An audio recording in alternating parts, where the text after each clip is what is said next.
2 दिवस झाला आम्ही गाडी अजिबात काढलेली नाही. कुठे जायचं तिथे डिझेल नाहीच म्हणतात. आम्ही कामधंदा सोडून आता इथं आम्ही पेट्रोल नेण्यासाठी आलो. रील्स वगैरे येतातच ना, त्यामुळे आम्ही ही धावपळ लागलोय करायसाठी.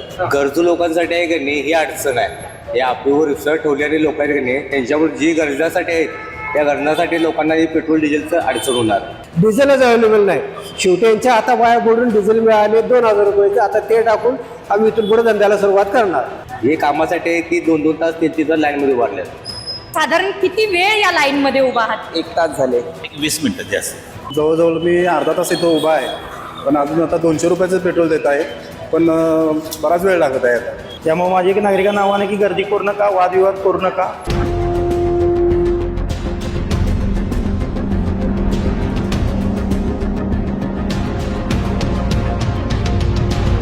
इस्रायल आणि इराणच्या युद्धाचे परिणाम अक्षरशः आपल्या देशातच नाही तर संपूर्ण महाराष्ट्रावरती झालेले दिसत आहेत. कारण काही अफवा आणि काही सत्य यावरती लोक विश्वास ठेवून अचानक काही निर्णय घेतात.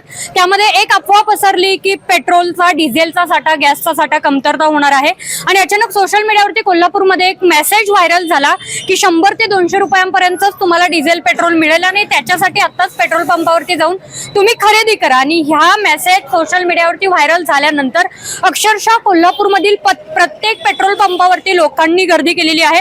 आज 3रा दिवस आहे, मात्र गर्दी कमी होण्याचं नाव घेत नाहीये. जिल्हाधिकारी अमोल एडगे यांनी सुद्धा नागरिकांना विनंती केली होती की पेट्रोल, डिझेल, गॅसचा साठा हा मुबलक प्रमाणात आहे आणि तुटवडा होणं अशक्य आहे आणि मुबलक प्रमाणात साठा होत असल्यामुळे अतिशय मोठ्या प्रमाणात साठा उपलब्ध आहे आणि त्यामुळे कमी पडूच शकत नाही. आणि त्यामुळे नागरिकांनी असे अचानक निर्णय घेऊ नये, कारण याचा परिणाम पेट्रोल पंपावरती होतो. अचानक मोठ्या प्रमाणावरती पेट्रोल, डिझेलची विक्री झाल्यानंतर अचानक एका दिवस तुटवडा होऊ शकतो.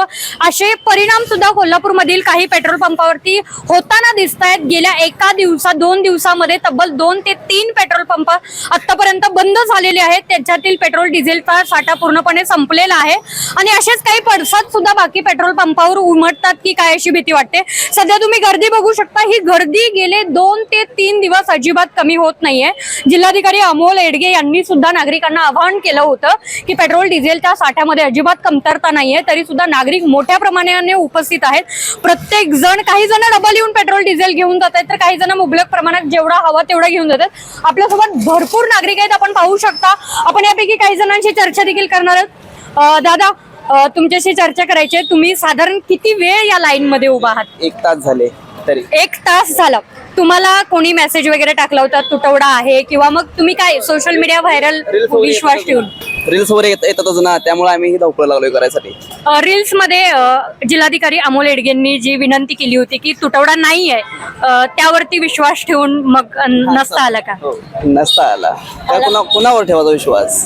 कारण प्रत्येक जागी म्हणजे रील्सवर जास्तीत जास्त हेच पसरलंय की आता मध्ये कसं अनलिमिटेड देत होते, आता 200 द्यायला लागले, आता आणि परत कमी येतील. कसं करायचं? आपल्यासोबत आणखीन काही नागरिक आहेत, त्यांच्याशी आपण चर्चा करणार. काका, तुम्ही साधारण किती मध्ये या लाईन मध्ये उभात? किती वेळ झाला? 20 मिनिटं जास्त. 20 मिनिटं झालं. सोशल मीडियावरती काही पोस्ट वगैरे व्हायरल होतात, त्या वगैरे वाचून तुम्ही या लाईन मध्ये आले का? नाही, चुकीचं आहे ते. पेट्रोल, डिझेलचा साठा मुबलक प्रमाणात आहे तुम्हाला वाटतं? आहे. अगदीच बरेचसे नागरिक या ठिकाणी आहेत. बरेच तुम्ही गर्दी बघू शकता. एकदा ही गर्दी सकाळी 5 वाजल्यापासून ते आतापर्यंत येतील, मात्र ही गर्दी कमी झालेली नाहीये. ही गर्दी वाढत चाललेली आहे. ही एका पेट्रोल पंपावरची दृश्य नाहीये, तर प्रत्येक पेट्रोल पंपावरती हीच परिस्थिती आहे. लोकांची गर्दी वाढत चाललेली आहे, पण गर्दी कमी होण्याचं नाव घेत नाहीये. मगाशी सांगितल्याप्रमाणे जिल्हाधिकारी अमोल एडगे यांनी सुद्धा विनंती केली होती. प्रशासनाने सुद्धा साठ्याची माहिती मुबलक प्रमाणात असल्याची पोहोचवलेली आहे नागरिकांपर्यंत, तरी सुद्धा नागरिकांची गर्दी ही वाढत आहेत. कारण सोशल मीडियावरती काही पोस्ट व्हायरल होतात, काही व्हिडिओ व्हायरल होतात, ज्यामध्ये लिहिलं गेलेलं आहे की साठा फार क्षुल्लक आहे, त्यामुळे नागरिक गर्दी करतायत. नेमकी ही गर्दी कशा संदर्भात आहे, ते कसे आले तिथपर्यंत? फक्त सोशल मीडियावरच्या पोस्ट वाचून आले की युद्धाचे परिणाम होत आहेत असं त्यांना वाटतं. पण नागरिकांच्याकडून जाणून घेऊयात. आता मी अर्धा तास झालं उभारलं इथं आणि भरून आता एवढा लाईन लागले. आता जवळजवळ मी अर्धा तास इथं उभा आहे, पण अजून आता 200 रुपयाचं पेट्रोल देत आहे, पण बराच वेळ लागत आहे. आता आम्ही कामधंदा सोडून आता इथं आम्ही पेट्रोल नेण्यासाठी आलो. असं का अचानक कामधंदे वगैरे सोडून? म्हणजे गरज पडली म्हणून की सोशल मीडियावरच्या पोस्ट वाचून? जे आता जे रील्स आम्ही बघत होतो मोबाईलवर की पेट्रोल मिळणार नाही विद्यामुळं ते पेट्रोल थोडं आयात झालेलं नाही, त्यामुळं आता जे गर्दी जी वाढत आहे पेट्रोल पंपावर ते आता साधारण मला वाटतं 1-2 दिवस झाले आता एवढा त्रास होतो आहे आम्हाला पेट्रोलच्यामुळं की गाड्यांना पेट्रोल मिळत नाही आता. त्या दृष्टिकोनात आता आम्ही वेळ काढून आम्ही पेट्रोल घालतो. गरजू लोकांसाठी आहे की नाही ही अडचण आहे. या आपीवर विश्वास ठेवलेले लोक आहेत की नाही त्यांच्यामुळे जी गरजासाठी आहेत त्या गरजासाठी लोकांना ही पेट्रोल डिझेलचं अडचण होणार आहे. आणि हेच झालेलं आहे आता. हे कामासाठी आहे ती 2-2 तास 3-3 तास लाईनमध्ये उभारले आहेत. आमची क्रेन आहे, सकाळपासून थांबूनच आहे. अहिल्याली बाडी सगळी लागली सोडायला, डिझेलच अवेलेबल नाही. शेवटी यांच्या आता वाया बोलून डिझेल मिळाले 2,000 रुपयाचं. आता ते टाकून आम्ही इथून पुढे धंद्याला सुरुवात करणार. 2 दिवस झाला आम्ही गाडी अजिबात काढलेली नाही. कुठे जायला तिथे डिझेल नाहीच म्हणतात. पूर्णपणे आमचा धंदा स्लॅक झालेला आहे. नमस्कार, मी विकास शिरगावी. आज जे आपण पेट्रोल पंपावर जी गर्दी पाहताय तसं बघायला गेल्यावर कुठेही कोल्हापूर जिल्ह्यात पेट्रोल नाही असं काय नाही आहे. काल कलेक्टर आपले जे जिल्ह्याचे पालक म्हणून आपण त्यांना ओळखले माननीय कलेक्टर साहेब अमोल येडगे साहेबांनी काल आवाहन केले की पेट्रोल साठा भरपूर आहे, पण नागरिक असं गर्दी करतात की पेट्रोल कायमचंच मिळणार नाही का काय अशी भावना व्यक्त होत आल्या.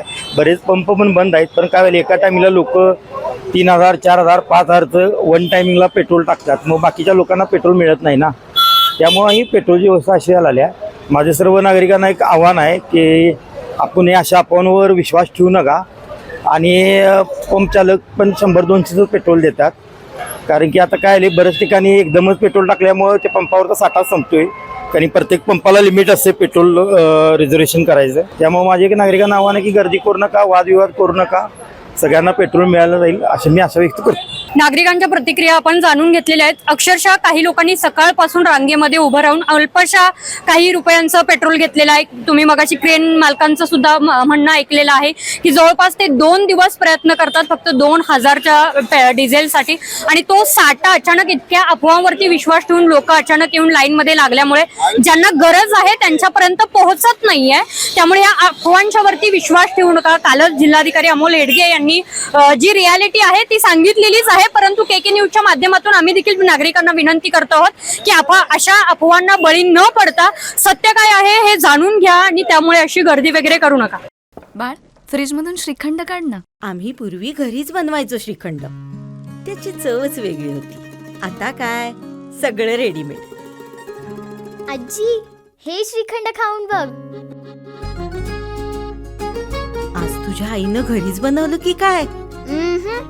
हे आहे गोकुळचं श्रीखंड. अगदी जिभेवर रेंगाळणार. जिभेवरच नाही तर मनावरही रेंगाळणार. गोकुळ श्रीखंड, मनावर रेंगाळणार.